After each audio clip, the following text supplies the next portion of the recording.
lost his right to call. Mr. Chairman, I'm going to call Charles Chauvel. I'm astounded by the acclaim that decision is met with from my own colleagues, Mr. Speaker, particularly as I'm about to praise some of the supplementary order papers that they have lodged in respect of this part, sir. And what we've heard in the debate so far is some very good points about what this legislation will do to the carefully calibrated accountability regime, sir, that exists in respect of state and enterprises. It will do away with that regime completely, and it will replace it with something that is untested and about which much concern was expressed at the Select Committee, as can be seen from the report back, sir. And let's start with Clause 3. Section 4 of the State and Enterprises Act is of cardinal importance to the way in which that legislation is put together. It's the one that requires companies to act in a socially responsible manner. Well, every member of this House has to ask why it is that we would have a bill before the House tonight that removes that obligation, the obligation to act in a socially responsible manner in respect of 4 major companies in New Zealand. These companies are no longer going to be required to act in a socially responsible manner, and that is something that all New Zealanders should be concerned about, sir.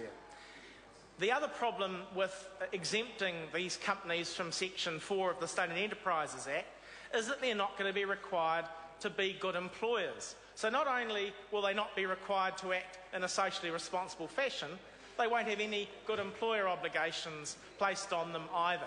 And it pays, sir, to remember that in particular the energy companies are amongst the last remaining New Zealand-owned companies of any scale operating in New Zealand. They're the places where clever Kiwis can go and get managerial jobs in businesses that are of an international scale. Why on earth would we take away from them the obligation to be good employers to our clever Kiwi managers who are using their ability to work in these companies to get valuable commercial experience? It just beggars belief, sir. And then, sir, there's the obligations to Māori that are taken away by this legislation. And I know that my colleague Parekura Horomea and others will be addressing the committee on this crucial point. You see, the Crown can't rely on sections 27A to D of the legislation to meet its treaty obligations, because the specific rights protection regime outlined in those sections does not impose the obligations imposed by Section 9 of the Act, nor does it protect any of the future or existing treaty rights of Māori. The partial sale of these power companies will make the prospect of securing a Section 27B resumption of any of the assets of the power companies highly unlikely. And the question arises, just as obligations to act socially responsibly, just as obligations to be a good employer are removed by this legislation, why would the legislation seek to diminish rights of Māori and iwi that have been established over time under jurisprudence relating to the state and enterprises? The only thing that Māori will be able to do if they suffer a treaty breach as a result of the actions of what will be partially Crown-owned companies is seek a monetary claim for damages, sir. No ability anymore to seek the return of land or assets in the event of a breach. Yet another removal of rights of New Zealanders cherished and carefully established over time. Now, sir, there are a number of supplementary order papers on the table of the House in the names of colleagues of mine that deal with this part, and I want to speak to some of those papers because I think they are worth consideration. I hope that we'll hear from the Minister and the Chair as to the Government's response on these supplementary order papers, because they are put forward in the spirit of attempting to remedy some of the more egregious omissions that this legislation will make if it is passed in its current form. And I want to start with supplementary order paper number 46 in the name of Chris Hipkins, sir.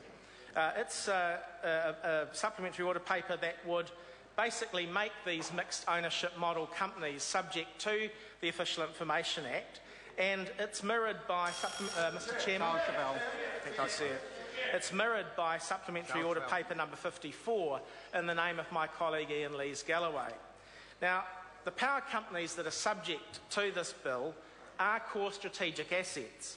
It's important for the public to be able to continue to have access to information about them. I've sat on the board of Meridian Energy, sir. I know the power of the Official Information Act when it comes to one of these companies.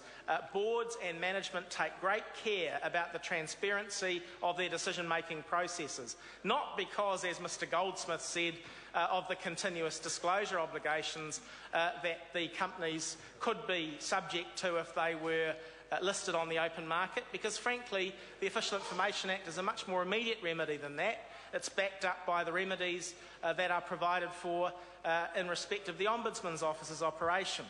But this legislation would take away the application of the Official Information Act to the to be privatised entities. And sir, I think for the reasons that we've heard from a number of speakers, that is a retrograde step. It's not going to enhance their accountability. Quite the reverse, it's going to limit it. And so I commend both Supplementary Order Paper number 46 and Supplementary Order Paper number 54. These would enact good improvements to the model that is being proposed to the House, and they ought to be considered carefully. And I think it would be a real shame if we don't hear anything from the Minister and the Chair in response. The other supplementary order papers that I think are worth mentioning, sir, are Supplementary Order Paper number 47 in the name of David Parker. Now, this would delay the implementation of the bill in order to give sufficient time for the public to actually appreciate the consequences of the legislation and prepare for its consequences. We've heard from speaker after speaker who sat on the committee, sir, about the difficulties they experienced in terms of process, the rushed hearings at the Select Committee, the fact that the Treasury had prepared the departmental report before even the public submissions had closed. Well, sir, this supplementary order paper, if accepted by the committee, would in fact remedy that to some extent. It would return, it would provide for some proper consideration by the public of what is at stake here. And it's mirrored in many ways by Supplementary Order Paper number 58 in the name of Grant Robertson.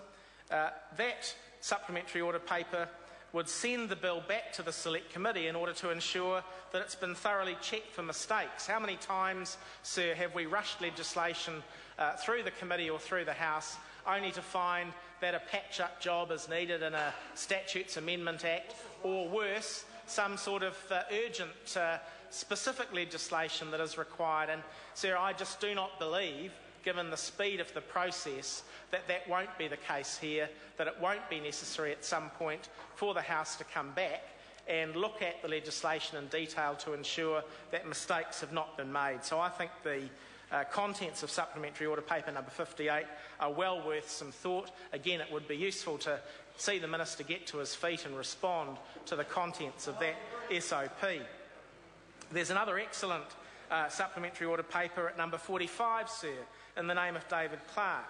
And that Supplementary Order Paper would alter the title of the bill from the Mixed Ownership Model Bill to the State Asset Privatisation Bill. Now, sir, if we're after plain language in legislation, and legislation saying what it actually means to do, then this would be a very, very good Supplementary Order Paper for the committee to look to with favour, because that supplementary order paper would actually bring honesty to the process and to the naming of this legislation, and it would actually call the bill a name by which it actually can be recognised with some honesty by the public, because that is actually the purpose of the legislation. Now, there's another very good supplementary order paper number 53, again in the name of Chris Hipkins. And what that would do, sir, is it would require a 75% majority vote in the House before one of these entities could actually be privatised. Now, we have entrenchment provisions in our law. We have them in the electoral legislation. I think, sir, it's time for us to consider whether or not in other areas where there's a clear, important public interest that we should look at the entrenching power that this Parliament undoubtedly has. And this must be an occasion, given the strength of public opinion, where that possibility ought to be contemplated very seriously soon. Tim McIndoe. I move that the question be now put. I'm going to call Stephen Browning.